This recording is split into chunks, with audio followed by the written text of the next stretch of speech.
This is Gordy Grundy with ArtReportToday.com, your worldwide arts news platform, along with the great Doppelhaus Press. We'd like to welcome all of you to what I believe will be a fascinating discussion today. Now, if any of you have any questions for our speaker, Greg Cohen or Professor LaFarge, please feel free to send us a chat message and we will answer those questions after the presentation. To all of our guests, please mute yourself. That's that little microphone symbol at the bottom left side of your screen. If you can, make sure to click on that and turn it red. Well, our host of this series is Professor Antoinette LaFarge, and she's an artist and a writer with a special interest in speculative fiction and alternative histories. Today, we're here to discuss her new book, Sting in the Tail, Art, Hoax, and Provocation. Antoinette LaFarge has been published internationally with her essays in the Art Journal, Leonardo, the MIT Press, and the Oxford University Press, among others. She's also authored a book on the early 20th century designer and innovator Louise Brigham, an incredible woman who founded one of the earliest ready-to-assemble furniture companies. Antoinette is professor of new media art at UC Irvine. Today, the professor will be speaking with our guest, artist Greg Cohen, and I'm very curious as to what we will hear. Cohen is an artist, curator, and scholar of visual culture with a particular focus on the moving image and photographic media. His work is exhibited nationally and internationally, and most curiously, he is the creator of numerous ongoing multimedia and multi-platform projects, some of which may be fictive. Greg Cohen also wrote the foreword for Sting in the Tail, Art, Hoax, and Provocation. Welcome, Greg Cohen. We're honored to have you. Professor LaFarge, take it away. Thank you very much, Gordy, and hello, everybody, welcome to tonight's event. I'm going to start, as always, by giving a short introduction to Greg Cohen's work with a PowerPoint of images, which I believe you can now all see. And with this slide, I want to introduce you to the Valaco Archive, which is a speculative archive investigating the life of an Argentinian named Roberto Valaco, who emigrated to South America from Germany following World War II. Valaco is supposed to have been the author of a set of mysterious notebooks and other ephemera like postcards that were found in the municipal archives of Buenos Aires in 2004. Greg Cohen's part of a group named the Research on Experimental Accumulation and Speculative Archives, a bit of a mouthful that's actually pronounced RESARC if you go by the acronym, which has been looking into Valaco's life and activities and that has created this website, this very extensive website about Valaco and his manuscripts. Valaco is said to have been a movie extra in Kolberg, a propaganda film of the Third Reich that was shot in 1943 and 1944, the poster for which you see here at left. Kolberg is a film about German heroism in the Napoleonic Wars, and to make it, the Nazis recalled thousands of German soldiers from the front lines as extras. You can see some of them in the crowd scene here at right. These three images are part of the research group's visual analysis of a single frame from the movie Kolberg, by which process they sought to confirm Valaco's presence in the battle scenes. They term this process demontage or dismantling. So at upper left is a still from the 34th crowd sequence, and below that is a frame isolated from that sequence with focus placed on a single face in the crowd. The third image at right blows up that face, turning it into a temporary mugshot. One can imagine the exhaustive process required to isolate faces from the thousands of people in these crowd scenes and then determine if any of these blurry images are Valaco himself. A speculative process indeed, and yet one that might even yield results from today's advanced image identification AIs if Valaco had actually existed, the fact of which is still uncertain. In the N-archaeologue sector of the Valaco Archive, we find a series of assemblages in which the archivists attempt by superimposing images on top of each other to surface hidden identities and meanings. Here, the archivists tread closely on the heels of visual artists making collages. with the difference that instead of pursuing the associative truths of art, they are attempting to uncover the factual truths of history through this activity, a somewhat perverse enterprise. Another operation of the Valaco Archive research group is the creation of so-called concept oscillators. These employ wordplay to arrive at truth using methods that aim to circumvent the rational mind to some degree. Drawing on known techniques like incantation and free association, the concept oscillators are not scripted, but are spoken aloud in an impromptu flow, then transcribed without punctuation. Through the use of all these different techniques, rather unique techniques, the researchers hope to bear witness not just to the historical existence of Roberto Valaco, but to something one might describe as his human essence. Turning now to another project with which Greg has been involved, the activities of the fictive architectural collective known as Grupo Anarquitectura. For context, the term anarchitecture was developed by the artist Gordon Matta Clark in the 1970s to refer to those elements that are spatial but not strictly speaking architectural, that is, voids, gaps, cracks, and so on. Grupo Anarquitectura was active in Buenos Aires, where it is said to have created, or perhaps claimed, an off-ramp to nowhere on an elevated highway, partly in protest over the politics of the highway project itself. RESARC, the same research group investigating the Valaco Archive, has developed further methods for analyzing the work of Grupo Anarquitectura. Floaters, as shown here, are images in which sections of the structure are isolated from their backgrounds to eliminate possible distortion of our perceptual fields. Then there are these architectonic projects or projections in which a simplified line drawing of the uncompleted off-ramp, often rendered with colored lines as here, is transposed onto sites of cultural, historical, or political significance. These sites may be actual, as in the image at left, or fabricated, as in the image at right. Thus does a speculative group create its own speculative enterprise, and conceptual art meets the Bach archive. One especially intriguing aspect of Grupo Anarquitectura, from my point of view, is that it so easily could have existed. Matta Clark's ideas about anarchitecture were widely influential and to this day are still inspiring projects by artists and architects around the world. With Grupo Anarquitectura, Greg created a missing branch active in Buenos Aires contemporaneously with Matta Clark's own activities. One thing I haven't been able to talk about much in this series until now is the fact that many, if not most, fictive artists also make work that falls outside the realm of fictive art or right on its edges. Here, I want to show some of Greg's other projects that are closely related to his fictive artwork. On the left is one of a series of quasi-architectural works made from corrugated cardboard, while on the right is one of a series of ink drawings that explore architectural forms.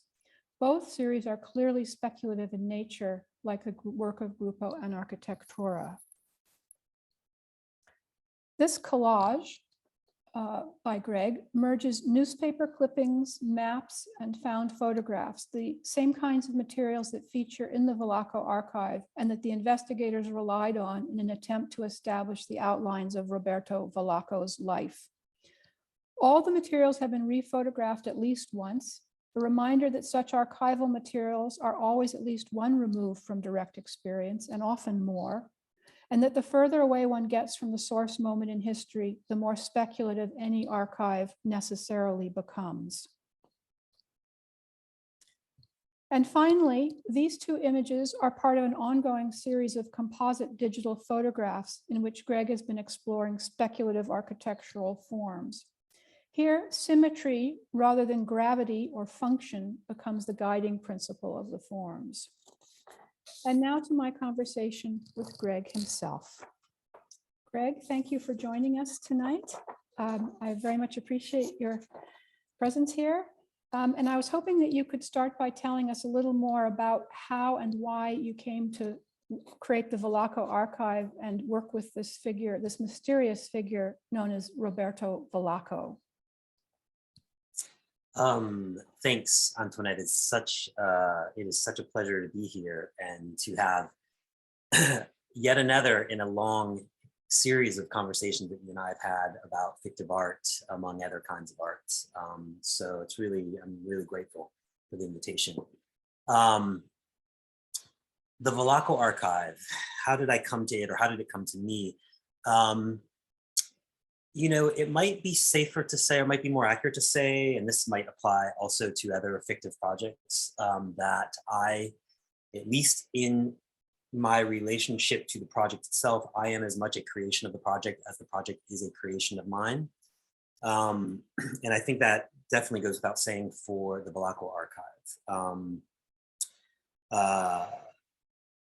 The official version of the genesis of this project was the discovery of the notebooks in Buenos Aires in 2004.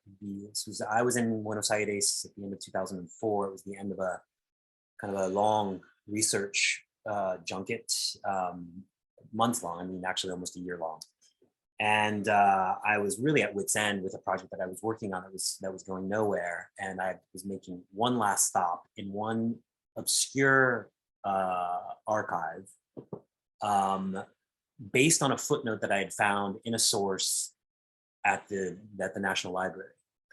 And that led me to a little archive in a neighborhood called Parque Patricios. As I was consulting the item that I was looking for, I found in its pages, hidden in its pages, kind of a manila envelope with a series of strange scrawlings on all kinds of, all manner of scraps of paper and whatnot. And I just sort of stored that away in my own archive.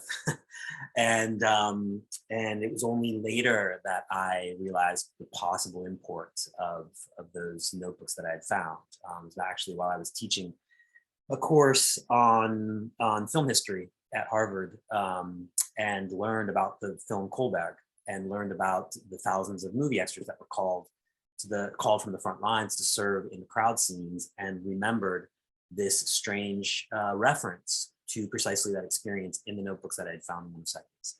At that point, I set a number of processes in motion that ultimately brought me into contact with Rizark and the director of Rizark, whose name is Vadig de Kreuling, whom it's worth noting, I've never met. We've only communicated electronically.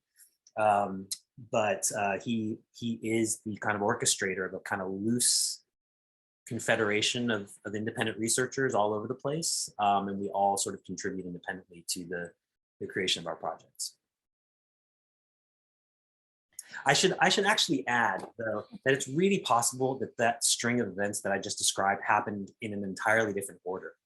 I mean, it's very possible that I learned about Kohlberg first and later found the notebooks. Actually, I just can't remember anymore. So it's that very uncertainty, it's that very indeterminacy, even within my own recollection of the facts, that I find so productive in the creation of these kinds of projects.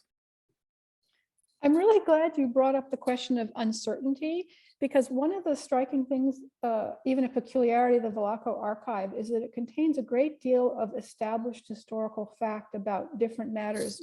South American explorers and their writings from prior centuries, for example. Everything except Valaco himself, who remains the kind of hole in the center of the story.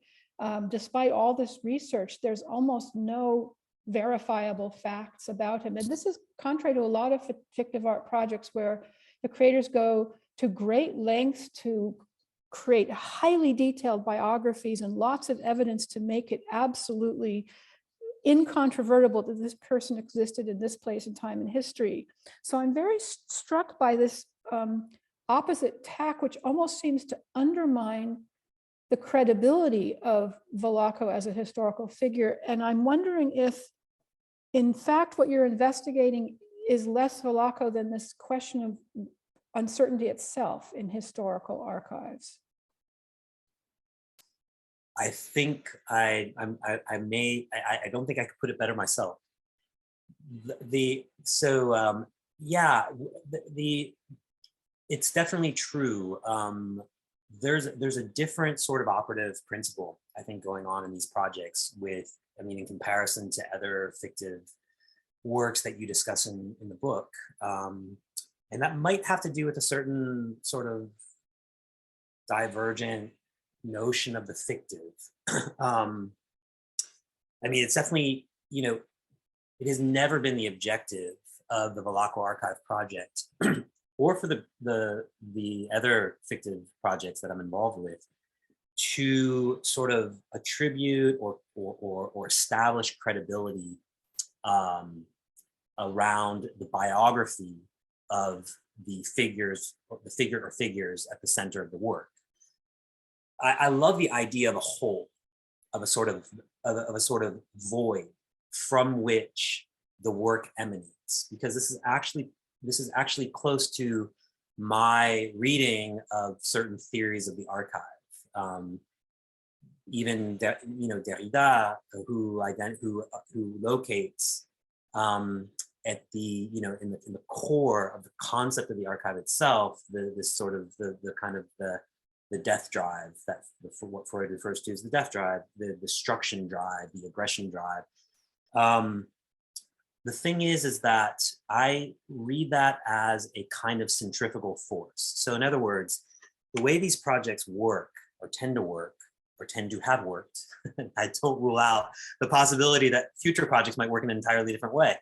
But these projects at least have begun, have sprung from an indeterminacy, a sort of biographical indeterminacy, or a very limited set of historical facts or quasi-facts. And then the project actually takes very little interest in establishing more credibility around those facts. Rather, the projects work from that indeterminacy, from that void, if you will, to sort of follow or trace kind of outward forces, outward, inventive, anarchic, speculative forces. Those are also things that people like Derrida locate at the heart or at the core of any archive. It's in the very act of sort of designating a place where memory is both going to be instituted and conserved at the same time. There's a drive towards the destruction of the very memory that it's attempting to conserve in this place, right? I like to, and so the "an," that prefix "ana," that we find in words like anarchy, anarchitecture, etc., those really interest me. That really interests me because that's implicit in this kind of deconstructive reading of the archive.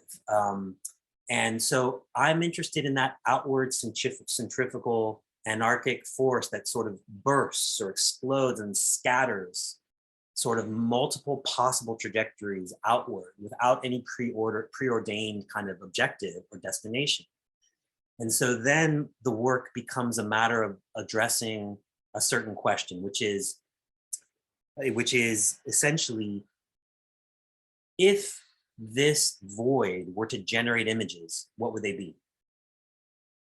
And where would they go? What direction would they go? And what other images or objects, visual objects, would they produce? So that's sort of what that's sort of what these projects are doing. They are literally sort of actualizing or sort of manifesting that the responses to that question. That's really a fascinating way to look at it. It's almost as though what we're calling the hole at the center, which in this case is a figure, Valaco, it acts like a strange attractor, or accumulator. All kinds of things come towards it, but the hole itself can't be filled. But we create like a magnetic ring. It creates the shape by the forces at play, which the artist is involved in sort of developing the trajectories of these forces. But one of the things that then comes into question, and you've touched on it by bringing in Derrida, is what is an archive exactly in your way of thinking about it? Because it can't be just an accumulation of stuff. So I'm wondering, how would you define an archive, and what makes an archive more or less a speculative archive? Okay, that's a It's a tough one. Sorry. That's a tough one. I mean, first of all, you know, I am not going to claim to be an expert on Derrida and his theory of the archive, or anything else for that matter. As a matter of fact, the sort of one of the things that Valaco says that I find so interesting is he says something: we must be the masters of our own incompetency. There's something about a kind of that kind of novices, sort of aficionados position with respect to the things that he or she is making that I find really, really exciting. But, you know, and Derrida does this great parsing of the Greek etymology of the root of the word archive. And I start from there as well. I mean, you know, we have to remember that at the root is this Greek word arche, which is both the commandment, but also the commencement. It's got this, it's the you know, the verb, it suggests a beginning from, a beginning with.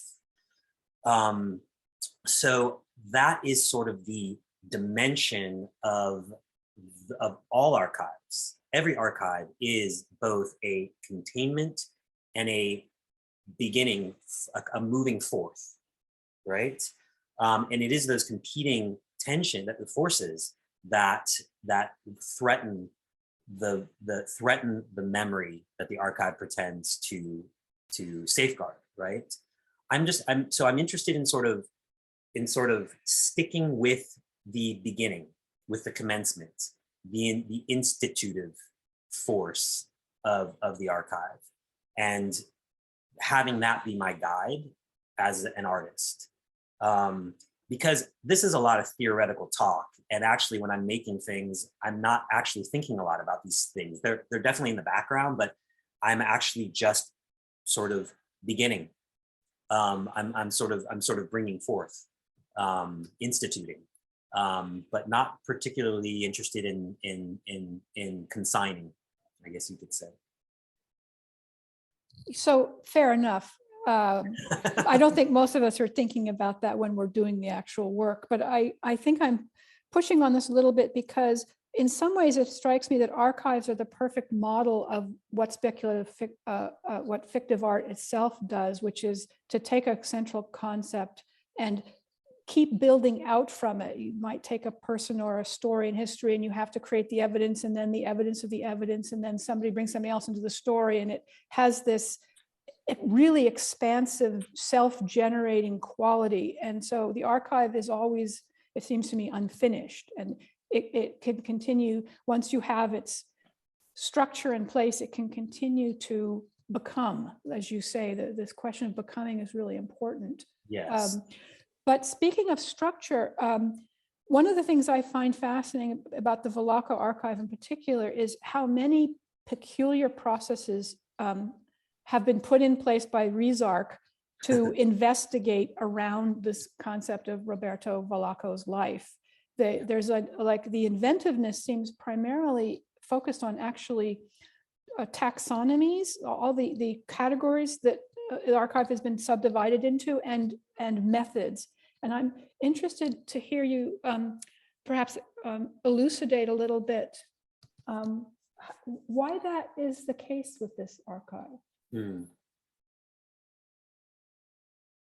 That's a good question. Well, in one sense, it's not that I personally, or that RISARC as an institution and as a sort of set of practices wants to reduce the archive to its classifying function. It's not that at all. I wouldn't, but I think maybe that it is precisely the archive's sort of desire to classify that we're playing with. Certainly, like the categories, the methods, the tools that we've developed in the creation of the Valaco Archive are ours. I mean, we invented them, but it's his writings. It's the fictive-art, it's the notebooks that in all the kind of the heavily qualified and sort of not ever entirely implausible, but qualified sort of aspects of the biography of Valaco himself that help us to generate the concepts. It is that principal question that I mentioned earlier. What do these scant biographical facts and quasi-facts suggest as speculative images? In other words, what are the trajectories, the speculative trajectories that emanate out from this very, very indeterminate, highly qualified, not entirely implausible, but up till now unverifiable set of quasi-historical facts around Valaco's biography? What images does it seem to want to produce? That seems to have led us to create a bunch of texts, a bunch of categories, and then within those categories, generate all kinds of visual elements, visual objects, images themselves even, that help us to think about that very question, to really respond visually to that very question. I mean, in Valaco's writing, I mean, we refer to the archive as a machine for visual thinking, and that is actually that's it. That is the process of visual thinking that we're talking about. In this case, it produced a lot of categories. In the case of the Grupo Anarquitectura project, while there are, which is still under development, I should say. I mean, we are starting to generate sectors and categories as well, but they're really kinds of, up till now at least, they're types of visual thinking. They're really sort of forms of visual thought.